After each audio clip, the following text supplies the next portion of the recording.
안녕하십니까? 미주교회 안실학교 교과연구에 오신 여러분들을 진심으로 환영합니다. 또 이 시간에 가까이서 멀리서 함께 이 교과 공부에 동참하시는 모든 분들도 진심으로 환영합니다. 여러분 모두의 가정 그리고 하시는 일 위에 하나님의 크신 은혜와 축복이 함께 하시기를 기원드립니다. 이제 기도드리고 잠시 시작하겠습니다. 하늘에 살아계신 아버지 하나님, 다시 한번 우리를 잠자리에서 일어나게 하시고 우리를 이 자리로 불러주신 것을 감사합니다.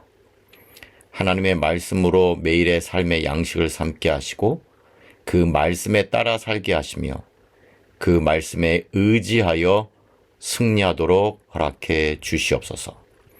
오늘도 말씀을 연구할 때에 우리에게 성령을 보내셔서 우리를 깨우쳐 주시고 하나님의 말씀을 겸손한 마음으로 받고 그 말씀을 순종하도록 도와주시옵소서. 예수님의 이름으로 기도드립니다. 아멘.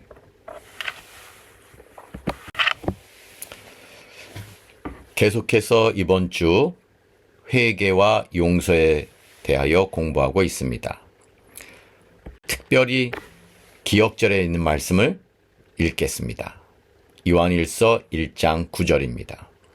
만일 우리가 우리 죄를 자백하면 그는 미쁘시고 의로우사 우리 죄를 사하시며 우리를 모든 불의에서 깨끗하게 하실 것이요. 특별히 오늘은 6월 1일 월요일 성령의 감동 이란 제목으로 공부합니다. 주 내용은 우리가 선택하고 우리가 범해왔던 죄가 하나님과 우리의 사이를 가로막고 그러면 우리는 그리스도인으로서 성장할 수 없다는 사실. 그러나 성령께서는 우리로 하여금 그 죄를 깨닫게 하시고 우리가 회개하도록 우리의 마음을 두드리시고 결국 우리를 회개로 인도하신다는 내용입니다.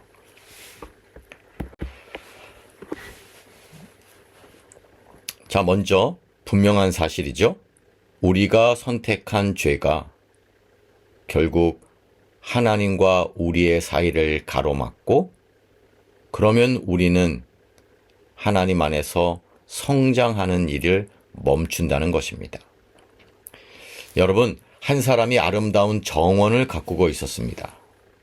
꽃을 심고 물을 주고 정성을 다하여 보살피고 그러던 어느 날 갑자기 한 모퉁이에서 자그마한 잡초가 올라오기 시작했습니다. 이 정원을 가꾸는 사람은 처음에 올라온 잡초를 보고 너무 작고 또 한쪽 구석에서 자랐기 때문에 이 정도는 괜찮겠지 하고 그냥 두었습니다. 하지만 시간이 지나고 날이 지날수록 그 잡초는 점점 자라고 점점 퍼지기 시작했습니다. 그러자 결국 온 정원을 뒤덮을 정도로 잡초가 자라고 무성해졌습니다. 여러분, 그러면 그 정원은 어떻게 되었을까요? 그렇습니다. 그 정원에는 더 이상 꽃이 자랄 수가 없게 되었습니다. 죄는 그렇습니다. 처음에 보기에는 아주 작아 보이지만 그러나 그 죄가 그냥 자라게 둔다면 결국은 그 죄는 점점 자라고 무성해져서 하나님과의 관계라는 온 정원을 덮어버리고 말 것입니다. 죄란 하나님을 멀어지게 하는 것이라기보다는 하나님을 향한 우리의 마음과 시선을 엉망으로 만들어 버리는 것입니다. 정말 처음에는 작아 보이지만 결국은 우리로 하여금 하나님과의 관계 속에서 살지 못하도록 만드는 것이 죄입니다.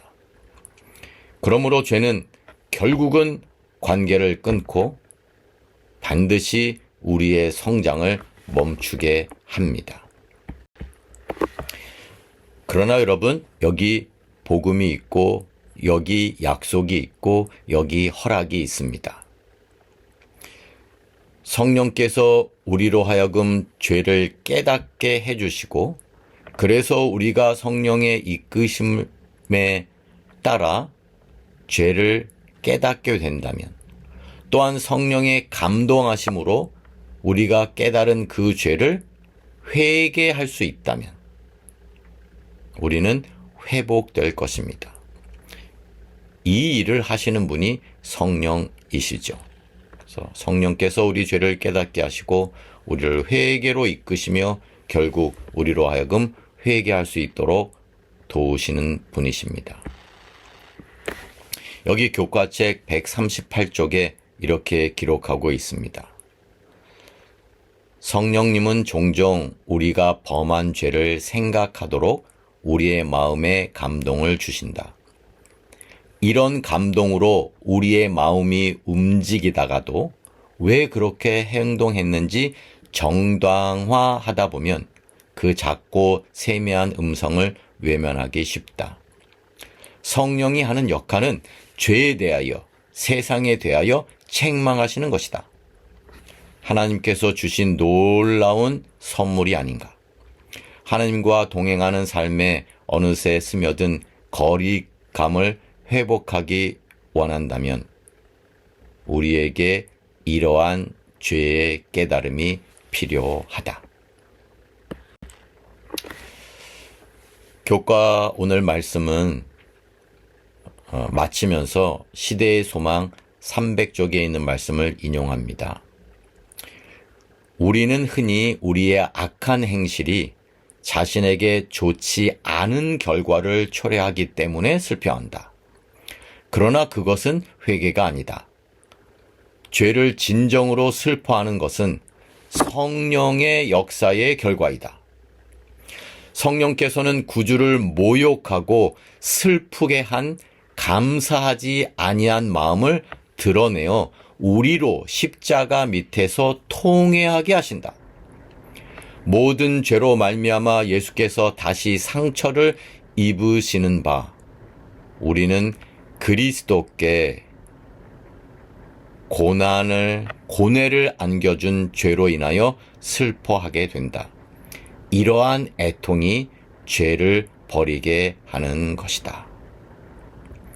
참 좋은 말씀이죠? 참된 회개가 무엇인지 잘 정의해주고 있는 것입니다. 우리에게 좋지 않은 결과가 있을까봐 슬퍼하고 후회하는 것은 진정한 의미에서 회개는 아니다라는 것입니다.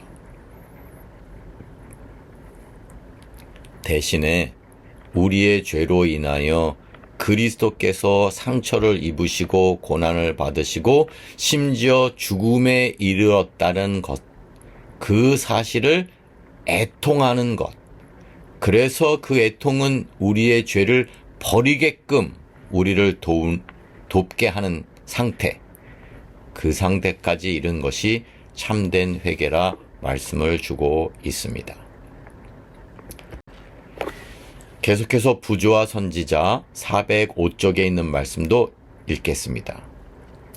하나님께서 당신의 영을 나타내심으로 죄인들을 책망하고 죄를 깨닫게 하신다.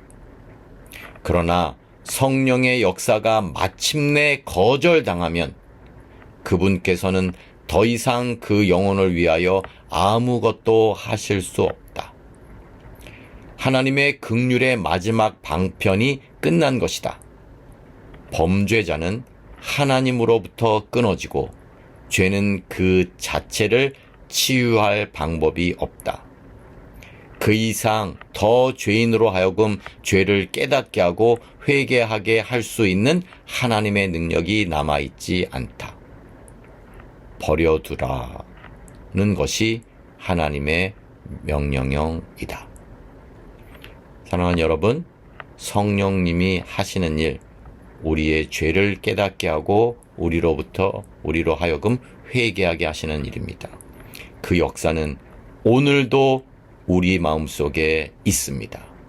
오늘 우리가 성령의 감동으로 죄를 회개하고 그 죄를 버리고 그 죄를 떠나는 경험이 저와 여러분에게 있게 되기를 간절히 바랍니다.